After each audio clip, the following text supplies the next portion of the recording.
Welcome back to clean news Rajasthan. चलिए देखते हैं राजस्थान की 15 फटाफट बड़ी खबरों को। राजस्थान सरकार ने जनगणना में बाधा पर 1000 रुपए जुर्माने की सख्त चेतावनी दी। राजस्थान सरकार ने आगामी जनगणना को ध्यान में रखते हुए सख्त निर्देश जारी किए हैं। अधिसूचना में स्पष्ट किया गया है कि जनगणना कार्य से मना करने या उसमें बाधा पहुंचाने पर 1000 रुपए का जुर्माना या 3 साल तक की सजा का प्रावधान है। सरकार ने शहरी निकाय, तहसील, उपखंड, जिला और संभाग स्तर पर जनगणना अधिकारियों की नियुक्ति तय कर दी है। चेतावनी का उद्देश्य जनगणना प्रक्रिया को निर्विघ्न और सटीक रूप से पूरा करना है, ताकि राज्य में विकास योजनाओं के लिए विश्वसनीय आंकड़े उपलब्ध हो सके। सीएम ने 181 हेल्पलाइन पर खुद फोन उठाकर सुनी जनता की समस्याएं, तुरंत समाधान। राजस्थान के मुख्यमंत्री इन दिनों पूरी तरह से एक्शन मोड में नजर आ रहे हैं। सोमवार को उन्होंने सचिवालय स्थित कॉल सेंटर का अचानक निरीक्षण किया और राज्य संपर्क पोर्टल 181 हेल्पलाइन पर खुद फोन उठाकर आम नागरिकों से सीधे बात की। फोन रिसीव करते ही सीएम ने कहा कि मैं भजन लाल शर्मा बोल रहा हूँ, बताइए आपकी क्या समस्या है। यह सुनकर कॉलर हैरान रह गए। मुख्यमंत्री के सीधे हस्तक्षेप से कई शिकायतों का तुरंत समाधान कराया गया, जिससे लोगों में सकारात्मक संदेश गया। दिया कुमारी बोली, कांग्रेस राज्य में सुनवाई बंद थी, भाजपा सरकार कार्यकर्ताओं को प्राथमिकता। जयपुर स्थित भाजपा प्रदेश कार्यालय में सोमवार को आयोजित कार्यकर्ता सुनवाई कार्यक्रम में उप मुख्यमंत्री दिया कुमारी ने प्रदेश भर से आए कार्यकर्ताओं की समस्याएं सुनी। कार्यक्रम में भाजपा प्रदेश उपाध्यक्ष ज्योति मिर्धा और प्रदेश महामंत्री कैलाश मेघवाल भी मौजूद रहे। दर्ज प्रकरणों को आवश्यक कार्यवाही के लिए संबंधित विभागों को भेजा गया, जबकि कई मुद्दों का समाधान अधिकारियों को तुरंत बातचीत करके वहीं पर सुलझा दिया गया। दिया कुमारी ने कहा कि कांग्रेस शासन में कार्यकर्ताओं की सुनवाई बंद थी, लेकिन भाजपा सरकार में उन्हें प्राथमिकता दी जा रही है। जयपुर और सवाई माधोपुर रेल मार्ग पर मेमू ट्रेन चलाने की मांग, यात्रियों को लाभ। जयपुर और सवाई माधोपुर रेल मार्ग पर लंबे समय से शटल या मेमू ट्रेन का संचालन नहीं हो रहा है, जिससे हजारों यात्रियों को रोजाना आवागमन में कठिनाई हो रही है। छोटे स्टेशनों पर सुबह और शाम केवल एक ही ट्रेन उपलब्ध होती है, जिससे भीड़ और असुविधा बढ़ जाती है।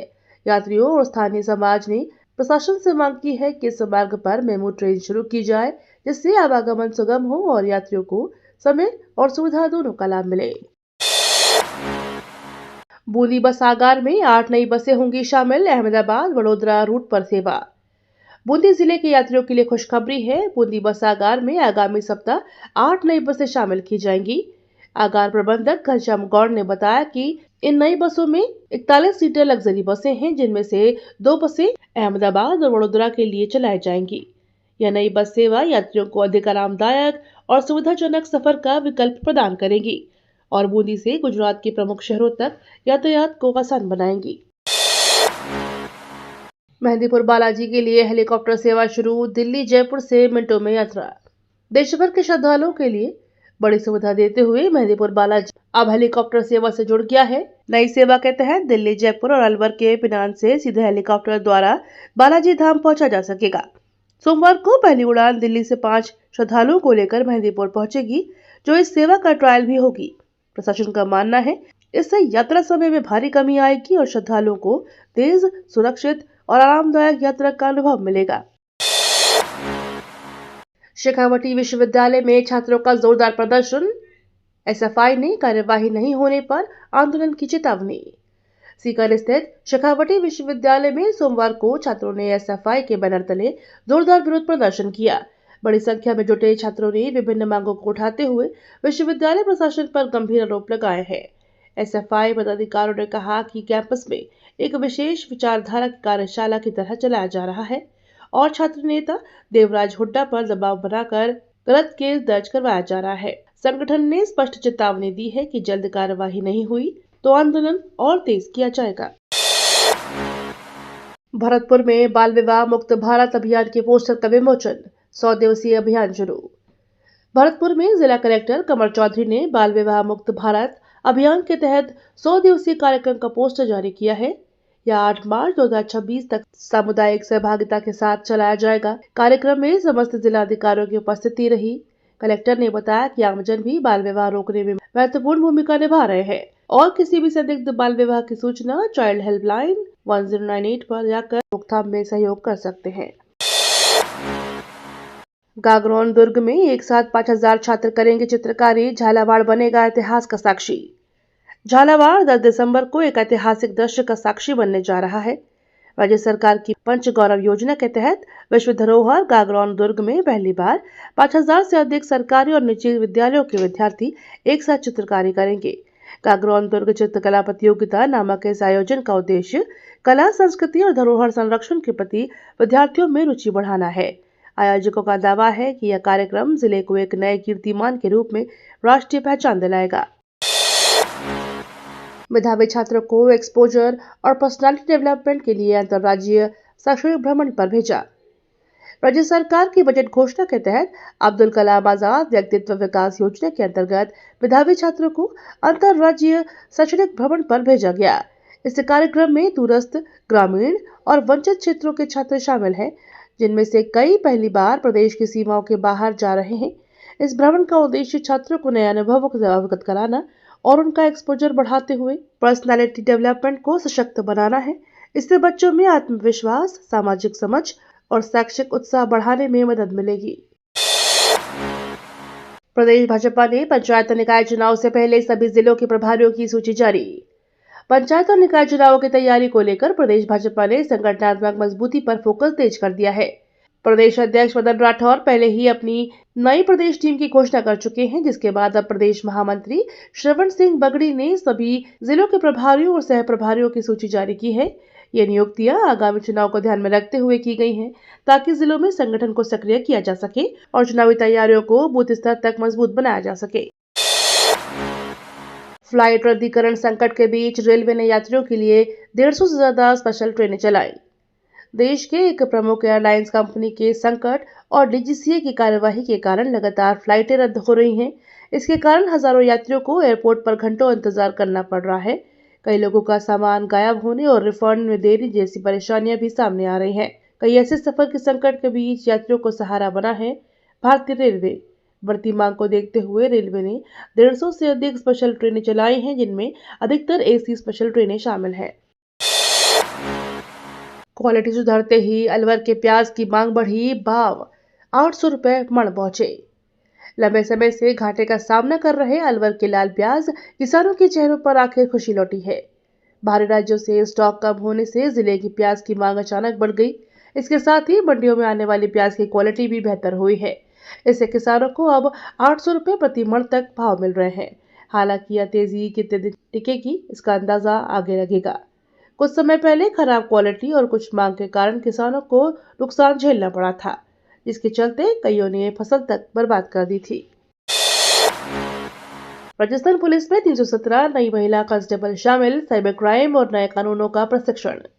राजस्थान पुलिस में सोमवार को 317 नई महिला कांस्टेबल शामिल हुई। उनका दीक्षांत समारोह राजस्थान पुलिस अकादमी में आयोजित हुआ, जहां पासिंग आउट परेड और शपथ ग्रहण के बाद उन्हें औपचारिक रूप से पुलिस बेड़े में शामिल कर लिया गया। समारोह में मुख्य अतिथि और डीजीपी राजीव कुमार शर्मा ने 98 और 99 बैच की प्रभावशाली परेड की सलामी ली।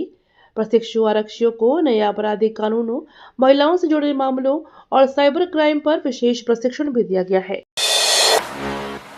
गजनई बांध में पानी के बावजूद रबी फसलों संकट में किसानों ने आंदोलन की चेतावनी दी। सुजत रोड क्षेत्र के सबसे बड़े गजनई बांध में भरपूर पानी होने के बावजूद कमांड क्षेत्र के किसानों की रबी की फसलें सूखने लगी हैं। किसानों के अनुसार बुआई के 2 महीने बीत चुके हैं, लेकिन अब तक पानी ही नहीं मिला। लाडपुरा, हिरावास, डंडा, लांबोडी, केलवाद और बिजागुड़ा जैसे गांव की सिंचाई इस बांध पर निर्भर है। पानी की कमी से चना, गेहूं और जौ, सरसों और अन्य फसलें संकट में हैं। किसानों ने चेतावनी दी है कि अगर जल्द समाधान नहीं हुआ तो आंदोलन किया जाएगा। गलत तीर्थ में गौशाला शुरू, अवैध डेयरियों की शिफ्टिंग से जयपुर की सड़कों से हटेगा गौवंश।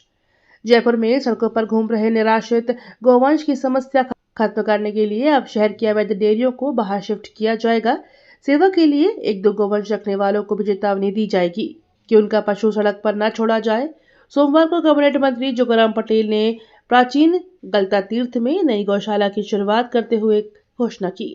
धार्मिक पर्यटन को बढ़ावा देने और स्थल का पुरातन वैभव लौटाने के उद्देश्य से यह गौशाला विकसित की गई है। ब्यावर में मसूदा मार्ग अंडरपास निर्माण का विरोध, ग्रामीणों ने ओवरब्रिज की मांग की। राजस्थान के ब्यावर जिले में मसूदा मार्ग पर बन रहे रेलवे अंडरपास को लेकर विरोध तेज हो गया है। बांदरवाड़ा कस्बे के ग्रामीणों ने रेलवे अधिकारियों को ज्ञापन सौंपकर अंडरपास निर्माण पर आपत्ति जताई और ओवरब्रिज बनाने की मांग की। ग्रामीणों का कहना है कि आसपास के 10 गांव के विद्यार्थी पढ़ाई के लिए बांदरवाड़ा आते हैं, जिन्हें अंडरपास से गुजरना पड़ेगा। वहीं बारिश के दिनों में पानी भरने और निकासी की सही व्यवस्था न होने से परेशानी बनी रहेगी। सुप्रीम कोर्ट ने राजस्थान धर्मांतरण विरोधी कानून पर अब राज्य सरकार से जवाब मांगा।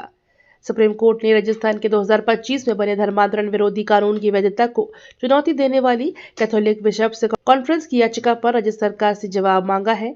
इस कानून के तहत धोखे से सामूहिक धर्मांतरण करने वालों को आजीवन कारावास की सजा का प्रावधान है। मामला अन्य राज्य की शासन याचिकाओं के साथ टैग किया गया है। कोर्ट का आदेश राज्य और केंद्र सरकार के बीच इस संवेदनशील विषय पर आगे की कानूनी बहस को दिशा देगा। राज्यपाल ने सुनील शर्मा को राज्य सूचना आयुक्त नियुक्त करने के आदेश जारी किए। राज्यपाल हरिभाऊ बागड़े ने राज्य के नए सूचना आयुक्त के रूप में सुनील शर्मा की नियुक्ति के आदेश जारी कर दिए हैं। आदेश के अनुसार सुनील शर्मा 3 वर्ष की अवधि या 65 वर्ष की आयु जो भी पहले हो तक इस पद पर कार्य करेंगे। नियुक्ति आदेश जारी होते ही उनके पदभार ग्रहण करने की प्रक्रिया शुरू हो गई है। सूचना आयुक्त का यह पद राज्य में पारदर्शिता और जन सूचना संबंधी मामलों के निपटान के लिए महत्वपूर्ण माना जाता है। कोटा में मॉडिफाइड पीकेसी ईआरसीपी परियोजना का वर्क ऑर्डर जारी। 1,13,000 घरों को पानी। मॉडिफाइड पीकेसी इंटीग्रेटेड ईआरसीपी परियोजना को लेकर बड़ी प्रगति हुई है। कोटा जिले के नौनेरा में तैयार बैराज के बाद अब सरकार ने आधिकारिक वर्क ऑर्डर जारी कर दिए हैं। इस परियोजना के तहत 1,13,000 घरों तक पेयजल पहुंचाया जाएगा, जिसका कोटा और बूंदी जिले की लाखों आबादी को राहत मिलेगी। साल 2021 में स्वीकृत योजना को वर्क ऑर्डर मिलने में 4 साल का लंबा समय लगा। 1,149 करोड़ रुपए की लागत से यह परियोजना 749 गांव और 6 कस्बों में पानी उपलब्ध कराएगी। प्रसूता मौत मामले में महिला चिकित्सक पर कार्यवाही से चिकित्सक संघों का आक्रोश बढ़ा। बूंदी जिला अस्पताल में प्रसूता की मौत के बाद महिला चिकित्सक पर की गई एपीओ कार्यवाही अब बड़ा विवाद बन गई है। सोमवार को ऑल राजस्थान सेवारत चिकित्सक संघ और आईएमए ने संयुक्त रूप से कलेक्टर को ज्ञापन देते हुए डॉक्टर मोबिन अख्तर के खिलाफ की गई कार्यवाही को तुरंत वापस लेने की मांग की। संगठनों ने चेतावनी दी है कि यदि प्रशासन ने जल्द निर्णय नहीं लिया तो वे जिले के आंदोलन शुरू करेंगे। चिकित्सक समुदाय ने इसे अन्यायपूर्ण कदम बताते हुए नाराजगी जताई है। सरिस्का में प्रवासी पक्षियों की वापसी से वन क्षेत्र में लौटे जीवंत दृश्य। सर्दियों की शुरुआत के साथ ही सरिस्का टाइगर रिजर्व में प्रवासी पक्षियों की भरमार नजर आने लगी है। स्वस्थ वन पारिस्थितिकी का संकेतक माने जाने वाले रिजर्व में अब दूर दराज देशों से आने वाले पक्षियों की कई प्रजातियां देखी जा रही हैं। सरिस्का में कुल 272 पक्षी प्रजातियां पाई जाती हैं, जिनमें 57 प्रवासी प्रजातियां शामिल हैं। सिलीसीड, कर्णकवास, मानसरोवर, हनुमान सागर और सरिस्का जैसे जल स्रोत विदेशी पक्षियों के लिए प्रमुख आकर्षण बन गए हैं, जिससे वन क्षेत्र में रौनक लौट आई है। कोटपूतली किशनगढ़ ग्रीनफील्ड एक्सप्रेसवे का सीमांकन शुरू। किसान चिंतित। राजस्थान में कोटपूतली से किशनगढ़ तक बनने वाले ग्रीनफील्ड एक्सप्रेसवे के लिए सीमांकन कार्य शुरू हो गया है। अधिकारियों ने जमीनों से खसरा नंबर जारी कर दिए हैं और हाईवे की सीमा तय करने के लिए निशान लगाए जा रहे हैं। जिन गांव और किसानों की जमीन इस सीमा रेखा में आ रही है, उनकी चिंता बढ़ गई है। किसान लाल निशान लगते ही टेंशन में है, क्योंकि इससे उनकी जमीन और रोजगार संबंधी संभावनाओं पर असर पड़ सकता है। सरकार और अधिकारियों ने स्थिति को नियंत्रण करने के प्रयास तेज कर दिए हैं। संस्कार सारस्वत बने राजस्थान के पहले खिलाड़ी। BWF सुपर 100 चैंपियंस में नाम दर्ज। जोधपुर के होनहार बैडमिंटन खिलाड़ी संस्कार सारस्वत ने गुवाहाटी मास्टर्स टूर्नामेंट में पुरुष सिंगल्स फाइनल्स में शानदार प्रदर्शन करते हुए इतिहास रच दिया। इस जीत के साथ संस्कार राजस्थान के पहले ऐसे खिलाड़ी बन गए हैं जिन्होंने BWF विश्व सुपर 100 टाइटल जीता। उनके इस प्रदर्शन ने न केवल राज्य का नाम रोशन किया, बल्कि देश में युवा खिलाड़ियों के लिए प्रेरणा भी बढ़ाई है। इंडिगो ने DGCA को दिया जवाब। लाखों यात्रियों को हुई असुविधा पर माफी। विमानन कंपनी इंडिगो ने नागरिक उड्डयन महानिदेशालय DGCA को अपना औपचारिक जवाब सौंप दिया है।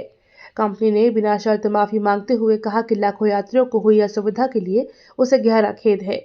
इंडिगो ने संकट के लिए कई कारकों को जिम्मेदार ठहराया और उसे दुर्भाग्यपूर्ण और अप्रत्याशित संगम बताया।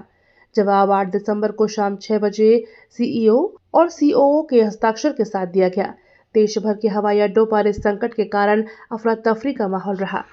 ये तो थी राजस्थान की बड़ी खबरें। रोजाना सबसे पहले अपडेट पाने के लिए क्लीन न्यूज राजस्थान को अभी सब्सक्राइब करें।